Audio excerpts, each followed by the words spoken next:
सरजमी पर जो हिंदुस्तान ने जुल्म किया है उसका बदला लेने का वक्त आ गया है। Initializing simulation. 89 hostiles confirmed. आदमी दिखाई नहीं दे ऐसा फॉर्मूला, ये कैसे हो सकता है?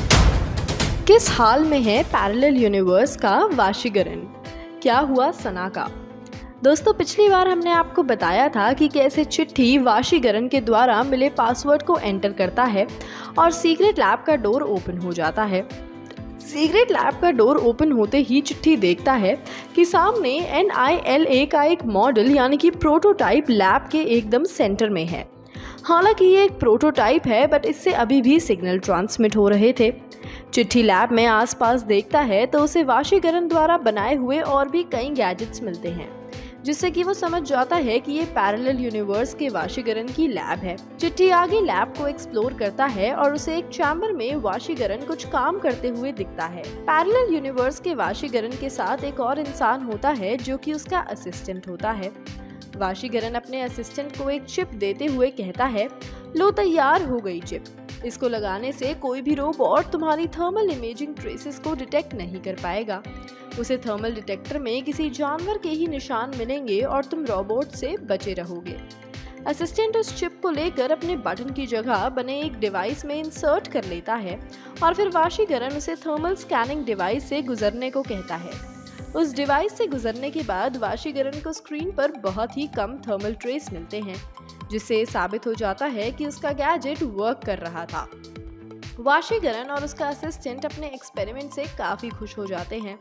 फिर वाशीकरण भी उसी डिवाइस को अपनी शर्ट के बटन की जगह रिप्लेस कर देता है और अपने असिस्टेंट से कहता है, हमने बहुत सारे चिप्स बना लिए हैं और हमें बाकी लोगों तक भी जल्द से जल्द ये डिवाइस पहुंचाने हों। ये इतना कहकर वाशीकरण और असिस्टेंट एक बॉक्स लेकर एक लिफ्ट में एंटर करते हैं। लिफ्ट के जरिए वो गुफा की दूसरी ओर बने एक दरवाजे से निकलते हैं और जंगल में और आगे बढ़ने लगते हैं। जंगल में आगे बढ़ने पर उन्हें एक बड़ी सी गुफा मिलती है। गुफा में एंटर करने के बाद वाशीकरण और असिस्टेंट गुफा की दूसरी तरफ पहुंचते हैं, जहां बहुत सारे लोग टेंट्स बनाकर राह देख रहे थे।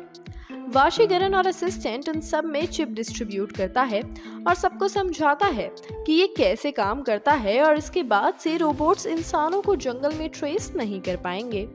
सभी चिप लेकर बहुत खुश थे, पर उनमें से एक इंसान कहता है, तुम्हारी ही बनाई रचना ने आज ये हाल किया है हमारा, और अब एक और इन्वेंशन। तुम ये देकर हम पर क्या एहसान जता रहे हो या अभी बुद्धिमानी का कोई जोर दिखा रहे हो? आज हम तुम्हारे बनाए रोबोट से ही भाग रहे हैं। जंगलों में आकर रहना पड़ रहा है। ये सब तुम्हारी वजह से हुआ है। ये कहकर वो आदमी वाशीकरण की तरफ उसे मारने के मकसद से दौड़ता है, पर सभी मिलकर उसे वाशीकरण से अलग करते हैं।